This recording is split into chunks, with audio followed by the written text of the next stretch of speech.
नमस्कार, जोहार। आज के इस प्रेस वार्ता में आप सभी पत्रकारों का मैं झारखंड लोकतांत्रिक क्रांतिकारी मोर्चा की ओर से स्वागत करता हूं, अभिनंदन करता हूं और दीपावली की आप सभी को शुभकामनाएं देता हूं। पार्टी के केंद्रीय अध्यक्ष के तरफ से, पार्टी के केंद्रीय पदाधिकारियों की तरफ से, पूरी टीम की ओर से आप सभी लोगों को दीपावली की बहुत बहुत शुभकामनाएं। और इस प्रेस वार्ता में मैं परिचय करा देता हूँ जो टीम इस वक्त यहाँ पर मौजूद है हमारे साथ। आप मुझे पहचानते हैं, मैं पार्टी का केंद्रीय प्रवक्ता के तौर पे आपसे रूबरू होता रहता हूं। मैनिफेस्टो ड्राफ्टिंग कमेटी का मैं चेयरमैन हूं, इस लिहाजे इस प्रेस वार्ता को लीड भी कर रहा हूं। मेरी बाईं ओर पार्टी के केंद्रीय सलाहकार अमित कुमार गिरी जी, मेरे ठीक दाहिनी तरफ पार्टी के वरीय उपाध्यक्ष और सिल्ली विधानसभा से उम्मीदवार भाई देवेंद्र नाथ महतो जी, पार्टी के केंद्रीय महासचिव भाई मार्शल जी, पार्टी के केंद्रीय संगठन महासचिव भाई सूरज जी, पार्टी के सीनियर मेंबर शमसुद्दीन अंसारी जी और पार्टी के केंद्रीय संगठन सचिव श्रवण महतो जी यहाँ पर मौजूद हैं जो आप सबसे रूबरू हैं। साथियों, आपको पता है कि विधानसभा चुनाव के मद्देनजर हर पार्टी अपना घोषणा पत्र जारी करती है और झारखंड लोकतांत्रिक क्रांतिकारी मोर्चा ने एक 5 सदस्यीय कमेटी बनाई थी और उस कमेटी में बतौर अध्यक्ष मैं मौजूद था। और इसके अलावा जो 4 और हमारे साथी उस कमेटी में हैं वो है दिनेश साहू जी, खाजुद्दीन अंसारी जी, पप्पू महतो जी और आलोक कुमार। ये 5 लोगों की कमेटी बनी थी जिन लोगों ने मैनिफेस्टो ड्राफ्ट किया। और इसके अलावा राज्य भर के हमारे जितने सीनियर कार्यकर्ता हैं और पदाधिकारी हैं उन लोगों से भी सुझाव मांगे गए थे और उन सभी के सुझावों को इस मैनिफेस्टो के अंदर शामिल किया गया है। इसलिए ये पार्टी का सम्मिलित मैनिफेस्टो है। ये ड्राफ्टिंग कमेटी के अलावा जिन लोगों ने भी सहयोग किया है, मैं औपचारिक रूप से उन सबका आपके माध्यम से आभार व्यक्त करता हूं, धन्यवाद व्यक्त करता हूं। आपको पता है कि जिस ढंग से हम लोग नीति अपंगता की बात झारखंड के अंदर करते रहे हैं, तो शुरुआत हम लोग नीति से ही कर रहे हैं कि जो स्थानीय नीति है, हम लोग अपनी घोषणा पत्र में कुल 75 मुद्दों को छू रहे हैं। इसमें हर क्षेत्र को हम लोगों ने टच करने की कोशिश की है। जहां तक स्थानीय नीति का प्रश्न है, पार्टी का जो कोर इश्यू है 1932 अथवा अंतिम सर्वे सेटलमेंट के आधार पर पहले 100 दिन के अंदर स्थानीय नीति लागू किया जाएगा। खतियान आधारित नियोजन नीति 90-10 के फॉर्मूला को लागू किया जाएगा। मूल रैयतों के हितों को ध्यान में रखते हुए नई विस्थापन नीति बनाई जाएगी। पूर्व में परियोजनाओं के द्वारा अधिग्रहित जमीन जिसका इस्तेमाल अब तक नहीं हो पाया है उसे नियमानुसार रैयत को वापस किया जाएगा। सीएनटी और एसपीटी कानून को उनके मूल स्वरूप में सख्ती से लागू किया जाएगा। राज्य गठन के तिथि से सरकार द्वारा नियोजित कर्मियों के कागजात में कमी और फर्जी स्थानीयता प्रमाण पत्र के आधार पर हुई नियुक्ति की समीक्षा होगी। उपायुक्त, जिला विकास पदाधिकारी और श्रम अधीक्षक के 3 सदस्यीय कमेटी के द्वारा स्थानीयता के आधार पर और डीएमएफटी के तर्ज पर सम्मानजनक मानदेय पर नियुक्ति होगी और चरणबद्ध तरीके से आउटसोर्सिंग को समाप्त किया जाएगा। खतियानी स्थानीय संवेदकों को निबंधन व कार्य आवंटन में प्राथमिकता दिया जाएगा। सिंचाई हेतु प्रखंड स्तर पर लघु सिंचाई योजना स्थापित करते हुए खेती तक पानी को पहुंचाने का लक्ष्य निर्धारित किया जाएगा। प्रगतिशील किसानों को प्रोत्साहित करने के लिए विशेष सम्मान योजना की शुरुआत पंचायत स्तर पर की जाएगी।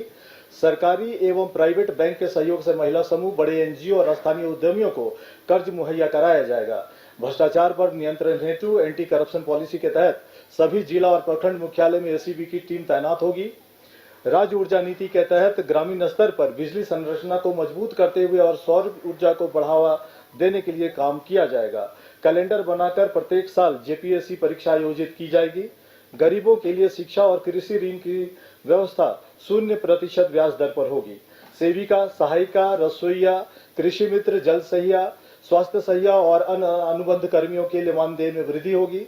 सहायक शिक्षक, पारा टीचर और आंगनबाड़ी सेविका के लिए वेतनमान लागू किया जाएगा। प्रखंड स्तर पर सरकार एक सीबीएसई स्कूल का निबंधन व संचालन करेगी। सरकारी व निजी संस्थानों के साथ मिलकर प्रत्येक जिले में एक मेडिकल कॉलेज, तकनीकी कॉलेज, बीएड व नर्सिंग कॉलेज की स्थापना होगी। महिलाओं के लिए केजी टू पीजी की शिक्षा मुफ्त करने की योजना पार्टी की है। परीक्षा में कदाचार को रोकने के लिए जो निरोधक उपाय हैं उसको बढ़ाते हुए यथासंभव परीक्षाओं को ऑनलाइन आयोजित किया जाएगा। आपको पता है कि राज्य की क्या स्थिति है। पंचायत प्रतिनिधियों के मानदेय में वृद्धि के लिए नियमावली बनाई जाएगी। किसानों, पशुपालकों और मछली पालकों के लिए प्रखंड स्तर पर नियमित प्रशिक्षण की व्यवस्था होगी। मनरेगा को भ्रष्टाचार मुक्त, पारदर्शी और प्रभावी रूप से संचालित किया जाएगा। कल कारखानों में कामगारों के हितों की रक्षा के लिए श्रम कानूनों में उचित संशोधन किया जाएगा। संगठित व असंगठित क्षेत्र में कार्यरत मजदूरों के लिए ट्रेड यूनियन का गठन पार्टी बहुत पहले से करती आ रही है। अब हम लोग इस पे आगे बढ़ेंगे। हमारी पार्टी आदिवासियों के सरना धर्म कोड का समर्थन करते हुए लागू करवाने का प्रयास करेगी। पेशा कानून 2006 को लागू करवाना हमारी प्राथमिकता होगी। आदिवासियों के सरना, मसना, जायर स्थान व हटगड़ी जैसे धार्मिक स्थानों को चिन्हित कर उन्हें संरक्षित किया जाएगा। झारखंड में समता जजमेंट को लागू करना पार्टी की प्राथमिकता है। आईटी सेक्टर को बढ़ावा देने के लिए राज्य के चुनिंदा जिलों को आईटी हब के रूप में विकसित करते हुए कंपनियों को आधारभूत सुविधा उपलब्ध कराया जाएगा तथा राज्य की युवा प्रतिभा को पलायन से रोका जाएगा। प्रवासी मजदूरों को पलायन से रोकने के लिए राज्य के भीतर सभी संभव क्षेत्रों में रोजगार का सृजन किया जाएगा। प्रवासी मजदूरों के परिवारों के संरक्षण हेतु प्रवासी मजदूर बीमा योजना शुरू की जाएगी। सभी आवास योजना, इंदिरा आवास, पीएम आवास, अबुआ आवास में मुफ्त बिजली का प्रावधान करते हुए सौर ऊर्जा की सुविधा दी जाएगी। वृद्धा पेंशन, विधवा पेंशन और विकलांग पेंशन की राशि जो फिलहाल 1000 है उसको बढ़ाकर 2000 की जाएगी। खेल को बढ़ावा देने के लिए विशेष खेल प्रोत्साहन योजना की शुरुआत होगी। झारखंड लोकतांत्रिक क्रांतिकारी मोर्चा के सभी विधायक अपने वेतन का 75% राशि अपने क्षेत्र के गरीब बच्चों की पढ़ाई व बीमार लोगों के इलाज में खर्च करेंगे। निजी विद्यालय शुल्क नियामक बोर्ड का गठन करते हुए हर 2 साल में शुल्क की समीक्षा की जाएगी। गैर मान्यता प्राप्त निजी विद्यालयों के संचालन हेतु मान्यता की शर्तों को लचीला बनाया जाएगा। प्रत्येक पंचायत में डिजिटल लाइब्रेरी की स्थापना होगी। स्वास्थ्य सेवा को बेहतर बनाने के लिए प्राइवेट अस्पतालों के संदर्भ में क्लिनिकल एस्टेब्लिशमेंट एक्ट की समीक्षा होगी। स्वास्थ्य के दृष्टिकोण से राज्य में संचालित उद्योगों का प्रदूषण मानकों के आधार पर मूल्यांकन किया जाएगा। पर्यटन स्थलों का सौंदर्यीकरण करके पर्यटन व स्थानीय रोजगार को बढ़ावा दिया जाएगा। उद्योग धंधे व व्यापारिक संस्थानों को बेहतर राजनीतिक और कानून व्यवस्था का माहौल उपलब्ध कराना प्राथमिकता होगी। गैर मंजूर जमीन की बंदोबस्ती व मालगुजारी रैयतों के हितों को देखते हुए तय की जाएगी तथा उक्त जमीनों को गैर कानूनी दखल से मुक्त कराया जाएगा। झारखंड में उपलब्ध बड़े जलाशयों में बृहद मछली पालन योजना को संचालित किया जाएगा। डीवीसी, बीसीसीएल और कोल इंडिया का मुख्यालय हस्तांतरित कर बोकारो या धनबाद में लाने का प्रयास किया जाएगा। छात्रों की समस्या को समय पर निपटाने के लिए झारखंड छात्र आयोग का गठन किया जाएगा।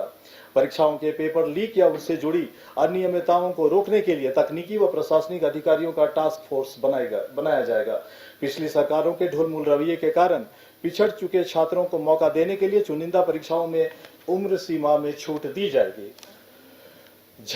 झारखंड आंदोलनकारियों के पेंशन में बढ़ोतरी होगी।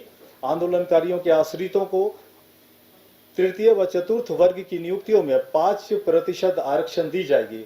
आदिवासियों की परीक्षा के उत्थान के लिए विशेष प्रयास किए जाएंगे।